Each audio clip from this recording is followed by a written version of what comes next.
하나님께서 오늘 저희 가운데 허락하신 말씀입니다. 사도행전 2장 1절로 4절. 오순절 날이 이미 이르매 그들이 다 같이 한 곳에 모였더니 호련히 하늘로부터 급하고 강한 바람 같은 소리가 있어 그들이 앉은 온 집에 가득하며 마치 불의 혀처럼 갈라지는 것들이 그들에게 보여 각 사람 위에 하나씩 임하여 있더니 그들이 다 성령의 충만함을 받고 성령이 말하게 하심을 따라 다른 언어들로 말하기를 시작하니라. 아멘. 오늘 말씀에 들어가기에 앞서 잠깐 이 시간 여러분들이 한번 상상의 나래를 한번 펴보았으면 좋겠습니다. 저와 여러분들이 어떤 체육관에 들어가게 된 것이죠. 그런데 그 체육관에 굉장히 많은 사람들이 빽빽하게 들어서 있는 거예요. 가만히 보니까 그 모든 사람들이 다 손에 확성기 하나를 들고 있는 것이죠. 그러면서 이야기를 하는 겁니다. 내가 어제 참 억울한 일이 있었는데 나 너무나 억울해. 이 확성기를 통해서 크게 이야기를 하는 것이죠. 내가 얼마나 괜찮은 사람인데, 썩 유명한 사람인데 왜 나를 잘 몰라주는 거야? 라고 또한 그렇게 외치기도 합니다. 그런데 여러분 가만히 보니까 이상한 것은 그 다음 장면이에요. 그 모든 사람들의 귀에 소음을 방지하는 귀마개가 전부 다 꽂아 있는 거예요. 무슨 말입니까? 자기 말만 하고 있는 것이죠. 다른 사람의 이야기는 전혀 귀 기울여 듣지 않고 내 이야기만 함으로써 위안을 얻는 그곳이 바로 우리가 상상의 나래를 펴서 들어간 체육관입니다. 오늘 이 공간은요, 우리가 소통이라고 부를 수 있는 그 어떤 영적인 교통이 단 1g도 일어나지 않아요. 발신자는 되게 많은데 수신자는 하나도 없는 그러한 공간입니다.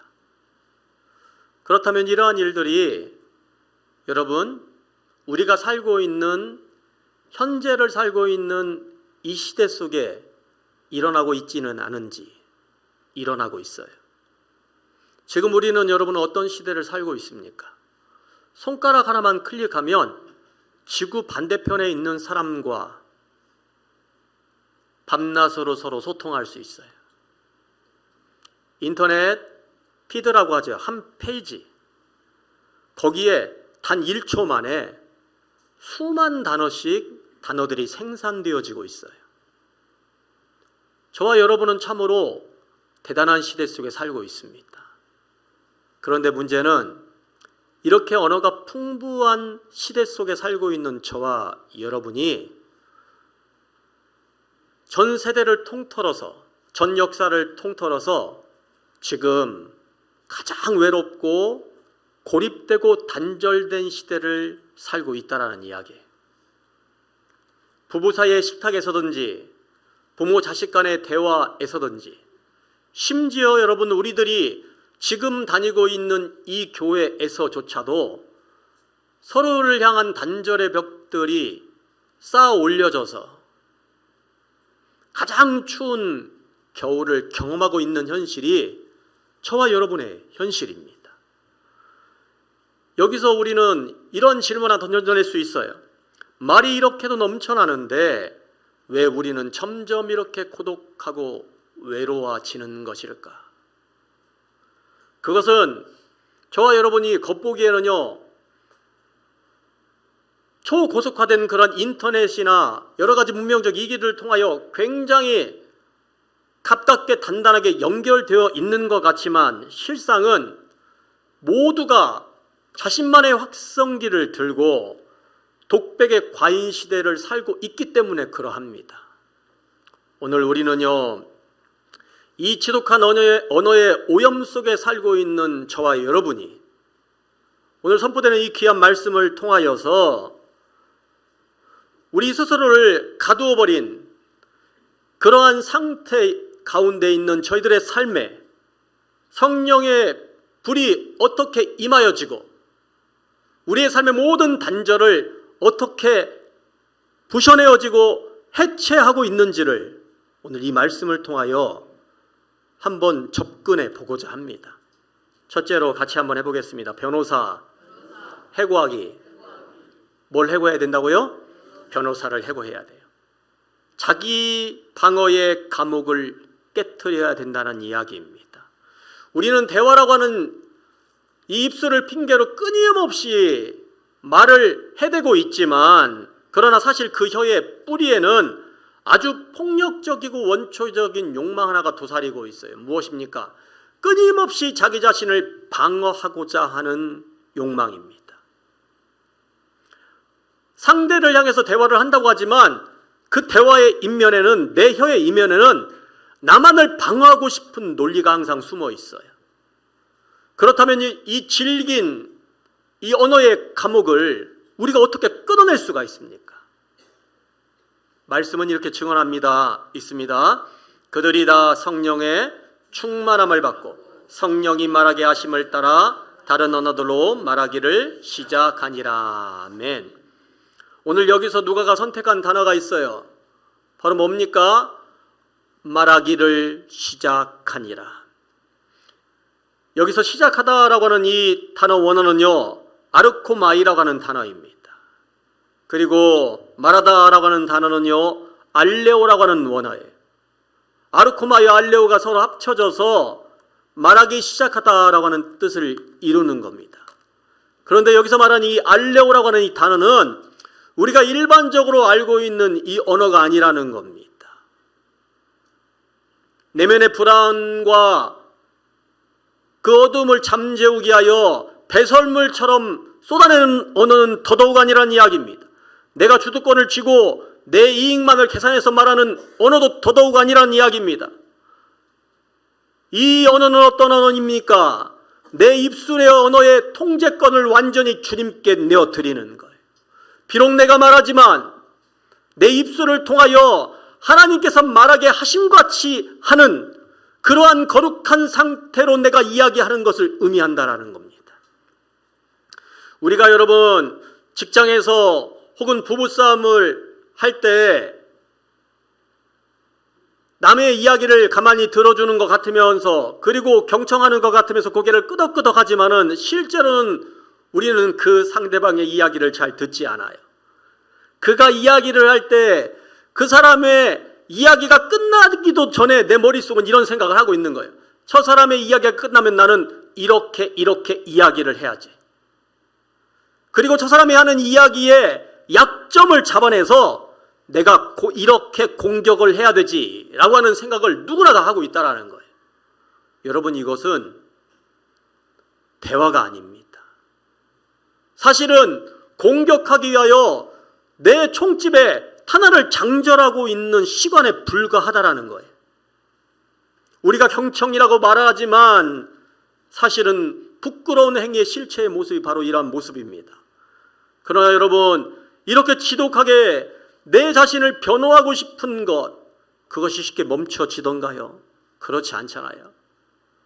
우리가 회사에서 또한 가정에서 우리의 삶의 현장에서 내가 좀 억울한 일을 당하면 그 억울함을 풀어내기 위하여 내가 노력을 하고, 심지어는 그 사람을 향하여 언어를 통하여, 때로는 행동을 통하여 폭력을 서슴지 않는 그러한 무서움이 저와 여러분 가운데 여러분 숨어 있지 않습니까?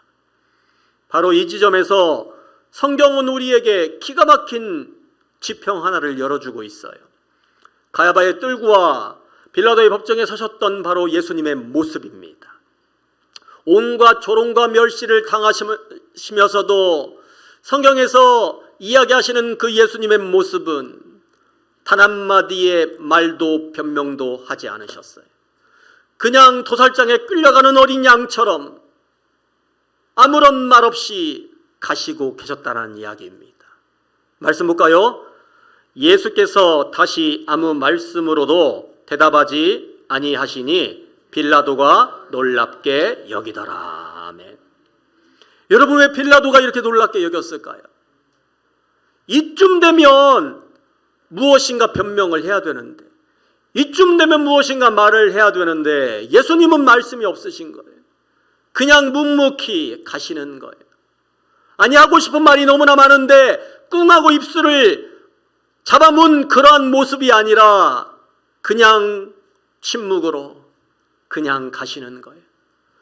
여러분, 만군의 주 되신 우리 하나님 아버지의 아들이신 우리 예수님, 그 예수님께서 변명할 말씀이 없으셔서 지금 이렇게 행동하고 계시는 겁니까? 여러분, 그렇지 아니하세요.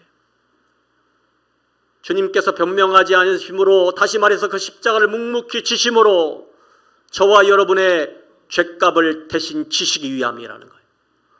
더 나아가 여러분의 또한 저의 주홍과 같은 이 죄를 우리의 아버지 하나님께 변호하기 위함입니다.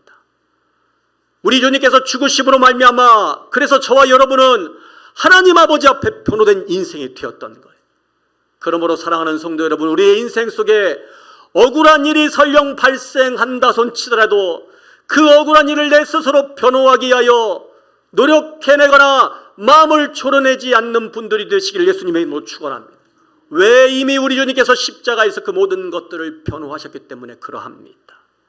그러므로 지금 이 순간부터 내 심령 가운데 억울하게 불쑥불쑥 올라오고 있었던 그 모든 변호하고 싶은 마음들을 주님의 이름으로 덜어내시길 바랍니다.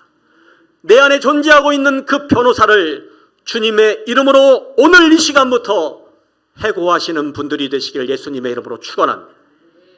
둘째는 어떤 겁니까? 같이 한번 해보겠습니다. 평가의 가위 버리기. 평가의 가위를 벗어내어 버리는 겁니다. 인간의 통제 울타리를 찢으시는 성령의 야성입니다. 나를 방어하려고 하는 그 입술을 포기하셨다면 이제는 우리의 시선의 지평을 상대방을 통제하고자 하는 우리의 마음에 두어야 돼요. 오만함의 문제를 이야기를 하는 겁니다. 말씀은 이렇게 증언합니다. 호련히 하늘로부터 급하고 강한 바람 같은 소리가 있어 마치 불의 엿처럼 갈라지는 것들이 그들에게 보여 각 사람 위에 하나씩 임하여 있더니라고 그렇게 고백을 합니다. 아버지의 성령이 뱀의 엿처럼 불이 되어서 오늘 말씀은 어떻게 증언하고 있습니까? 모든 각 사람에게 임하였다라고 증언하고 있어요.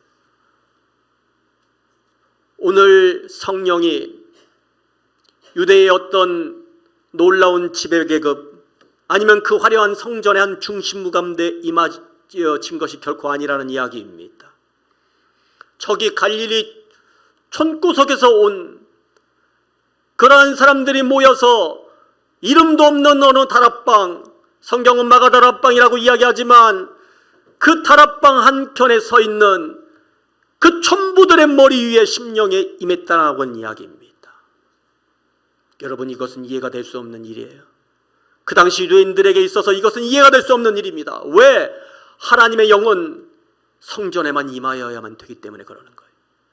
그리고 그 성전의 많은 장소 중에서 오직 한 곳 지성소에만 임해야 돼요. 그리고 그 지성소에도 매일매일 임하여지는 것이 아니라 1년에 다 한 번 대제사장이 오직 피를 가지고, 제물의 피를 가지고 속죄소에 그걸 흩뿌려낼 때에 단 한 번만 임하여지는 거예요. 그런데 여러분, 이게 웬일입니까? 그 아버지 하나님의 영이 모든 사람의 머리 가운데 임하여진 것입니다. 여러분, 여기서 우리는요, 우리 인간들의 깊은, 뿌리 깊은 통제 본능을 발견할 수 있어요. 내가 만들어 놓은 규칙, 내가 만들어 놓은 율법, 내가 만들어 놓은 전통의 그 구조 아래 하나님이라고 하는 그 존재, 그 엄청난 분도 내 통제 안에 들어와야 되는 거예요. 그러한 통제력을 벗어나게 되면 심지어 하나님조차도 멀리하고 거부해 버립니다. 성경은 이러한 인간의 배타적인 통제 본능이 얼마나 옹졸한지를 가르쳐주는 사건들이 많이 등장을 합니다. 민수기 11장에 등장하는 엘다드 메다드 이야기가 있어요. 모세가 하나님의 명령을 따라 장로 70명을 세우고 그 모든 장로님들을 성막에 다 모이라고 한 것이에요. 70명이나 되는 분들을. 그런데 유일하게 2명이 모이지 않은 거예요. 엘다드 메다드라고 하는 이 장로님, 이 2분이 모여야 되는데 모이지 않은 거예요. 자신이 거하고 있는 장막에 그냥 거하고 있었던 것이죠. 그때 하나님의 영이 하늘에서 임하게 되는데요. 여러분, 그 아버지 하나님의 영이 성막에도 임하여졌지만 텐트 안에, 장막 안에 있었던 엘다드 메다드 장로님의 머리 위에도 임하기 시작하는 거예요. 그리고 그들이 예언을 하기 시작을 하는 것이죠. 여러분, 이게 무슨 일입니까?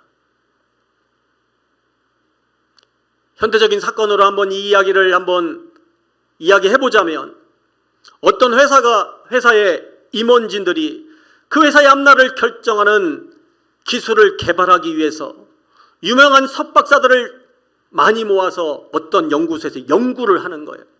그런데 막상 이 회사의 앞날을 결정지을 그 위대한 기술은 그 연구소에서 나오는 것이 아니라 저 멀리 깡촌 공장, 그것도 일용직 하는 노동자들의 머리 위에서 그 기술이 나오게 된 거예요. 순간 임원진들이 당황하게 됐겠죠. 아니, 순간 그 임원진들이 자존심이 너무나도 상하게 된 것이죠. 바로 그때 모세의 수석비서였던 여호수아가 여러분 이 모습을 보고 분노하며 외칩니다. 뭐라고 외칠까요? 말씀 봅니다. 택한 자 중 한 사람 곧 모세를 섬기는 눈의 아들 여호수아가 말하여 이르되 내 주 모세여 그들을 말리소서. 아멘. 우리의 공식 시스템 안에서 벌어지지 아니하는 그 어떤 권위는 인정할 수 없다라는 거예요. 그게 설령 하나님의 놀라운 믿음의 역사라 하더라도 우리의 통제권 안에 들어와 있지 않으면 그것은 안 된다라고 이야기를 하는 거예요. 여러분, 얼마나 옹졸한 자세입니까? 바로 그런 옹졸한 여호수아를 향하여서 모세가 뭐라고 이야기를 합니까? 역시 모세는 위대한 종입니다. 여호와께서 그의 영을 모든 백성에게 주사 다 선지자가 되게 하시기를 원하노라. 할렐루야. 29절에서 그렇게 이야기하는 거예요. 하나님께서 모든 사람에게 영을 주사 그 모든 사람의 선지자 되기를 원하노라. 여러분, 우리 인간이 쳐놓은 영적인 그 오만의 통제 울타리들이 있습니다. 성경은요, 그 울타리를 하나님께서 직접 찢어버리시는 장면이 등장합니다. 바로 누가복음 또한 마태복음 여기저기에 등장하는 예수님이 십자가에 못 박혀 돌아가실 때에 성전에 그 엄청난 견고한 휘장이 아래서 위로 쫙 찢어지는 사건입니다. 그 휘장이 있을 때까지는 여러분, 사람들은 그렇게 생각을 했어요. 이 휘장 여기까지는 거룩한 공간이고 여기까지는 속된 공간이야. 절대 여기를 넘어와서는 안 돼 라고 이야기를 합니다. 그리고 그 기준으로 사람들을 평가하는 것이죠.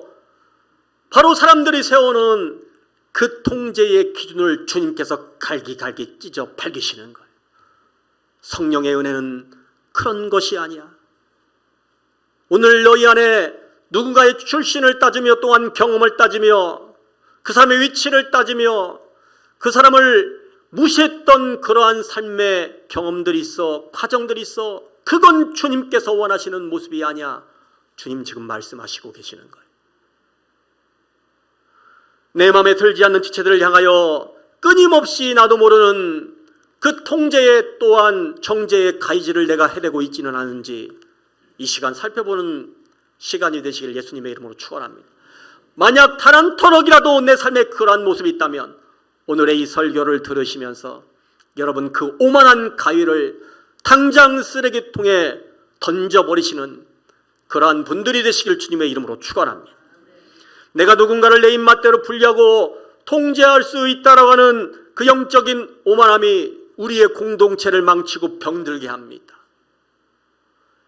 여러분, 때때로 내 머리로는 도저히 이해할 수 없을 것 같은 그러한 사람을 내가 바라보며, 우리 아버지 하나님께서는 내가 그 사람을 전혀 받아들이지 못하고 이해할 수는 없지만 하나님께서 그의 삶을 통하여 역사하시고 하나님의 선하심이 그의 삶을 통하여 지금도 면면히 흐르고 계신다라고 하는 그 사실을 겸손하게 인정하는 것, 오늘 바로 그것이 성령 충만을 받은 사람들의 모습인 줄 믿습니다.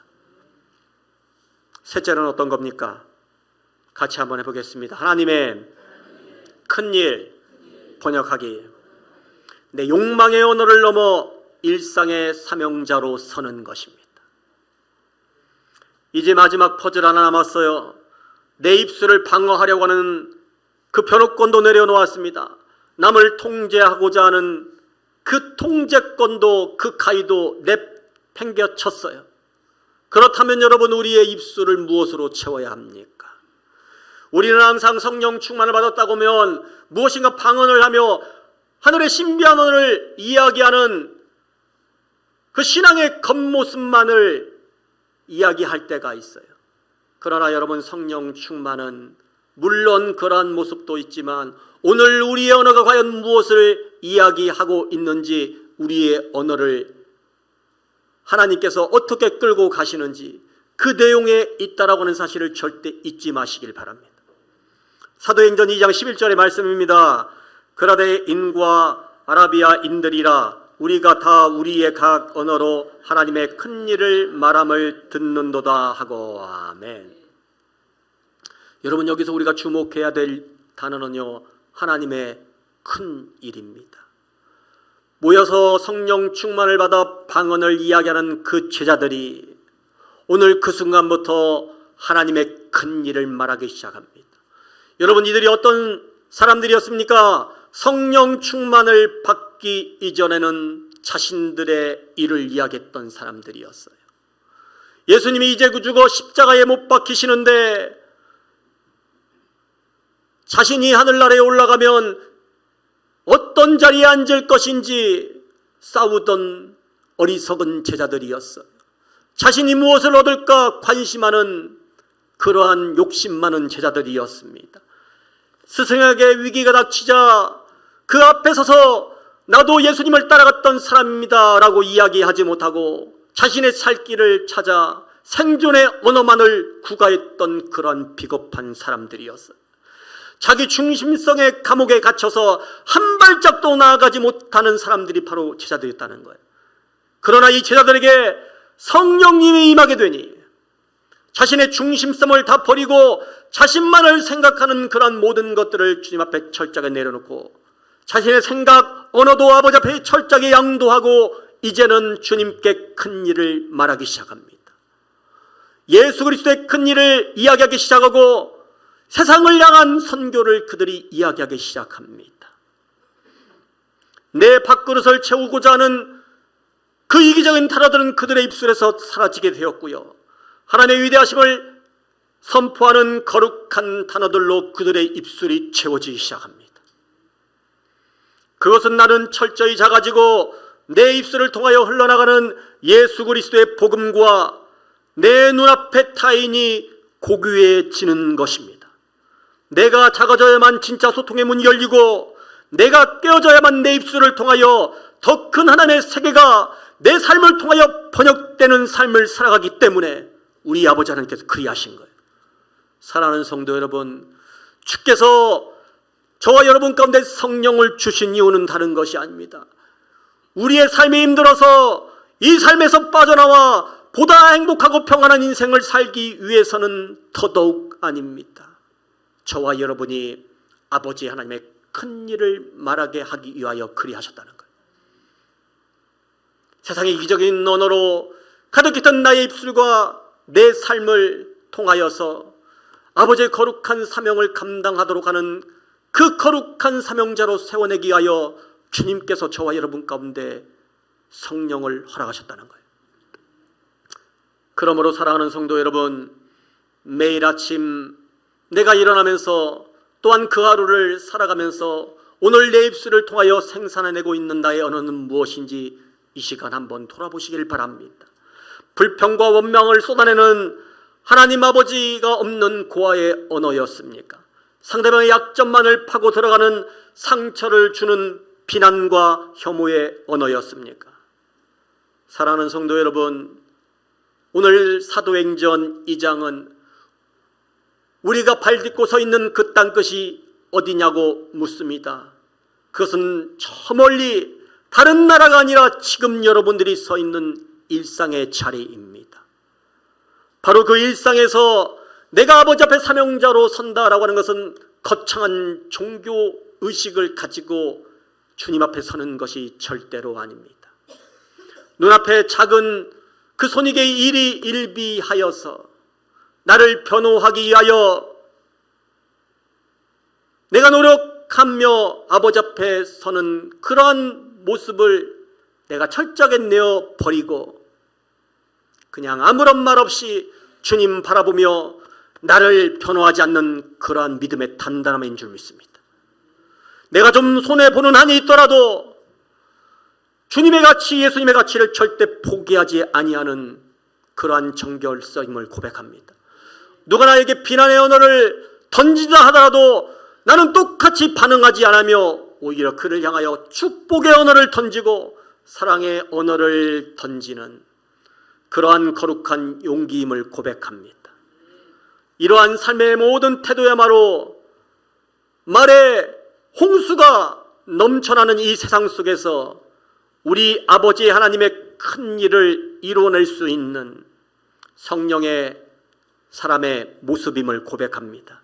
사랑하는 성도 여러분, 이번 한 주간 여러분의 삶의 현장, 모든 일터, 사업터, 여러분이 만나는 모든 사람들 앞에서 그리스도로 비롯된 단단한 침묵을 일궈 가시는 분들이 되시길 주님의 이름으로 축원합니다. 나는 무엇을 버려내고 주님 안에 어떤 침묵을 내가 선택할 것인가? 오늘 여러분의 그 단단한 그 결심이 저와 여러분을 하나님의 사람으로, 성령의 사람으로 이끌어가 될 줄로 믿습니다. 오늘의 이 말씀을 여러분의 가슴 속에 아로 새기시길 바랍니다. 주님께서 저와 여러분 가운데 함께 하실 것입니다.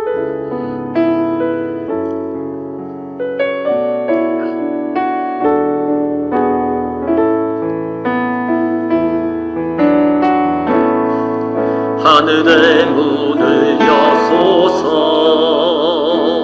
이곳을 주목하소서. 주를 향한 노래가 꺼지지 않으니 하늘을 열고 보소서.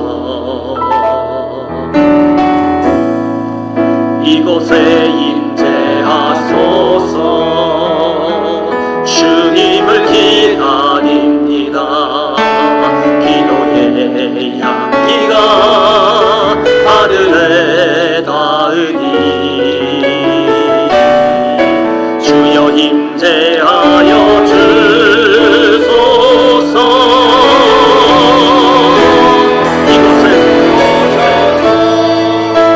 이곳에 앉으소서. 이곳에서 드리는 예배를 받으소서. 주님의 이름이, 주님의 이름만이, 오직 주의 이름만 이곳에 있으니. 우리 다시 한번 고백합시다. 하늘의 문을 여소서. 하늘의 문을 여소서. 이곳을 주목하소서.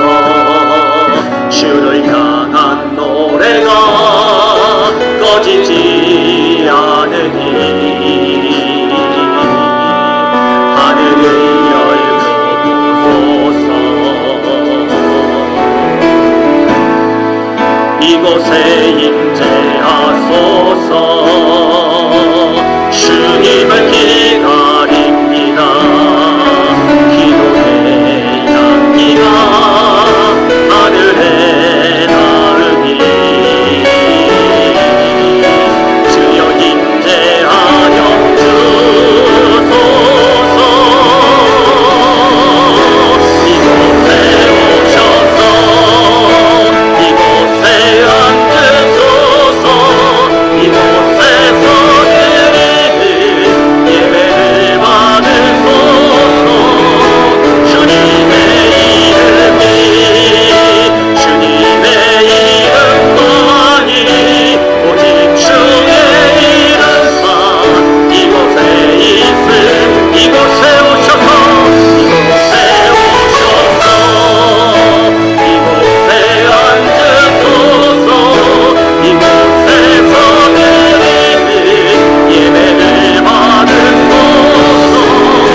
시간 우리의 시선을 잠시 멈추고 우리의 영혼의 현 주소를 정직하게 대면해 보았으면 좋겠습니다.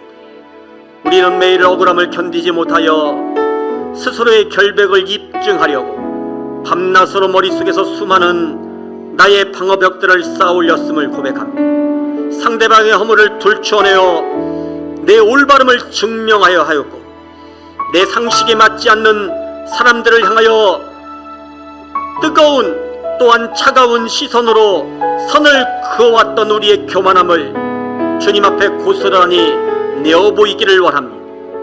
아버지 하나님, 이 시간 나의 힘을 빼게 하옵소서.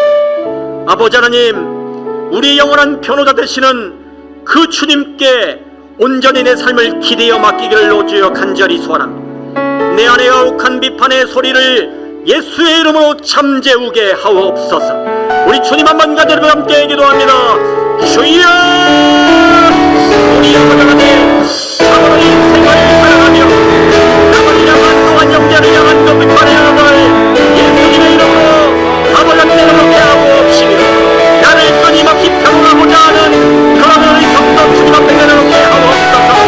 우리 아버지 나라를 걸어하여 주시는 우리 주 예수 그리스도의 십자가에 못 오신 그 사랑, 나를 섰는 그 살아있는 뿌리, 오늘 이 시간에 받았던 나의 신경과도 이만희에 말미암아서 내가 예수님 때문에 행복하고, 내가 예수님 때문에 아무렇고, 내가 예수님 때문에 이 세상 어떤 사람들보다 가장 있는 모습으로 주 앞에 채용받는 자리에 여기를 오되어 간절히 소원합니다.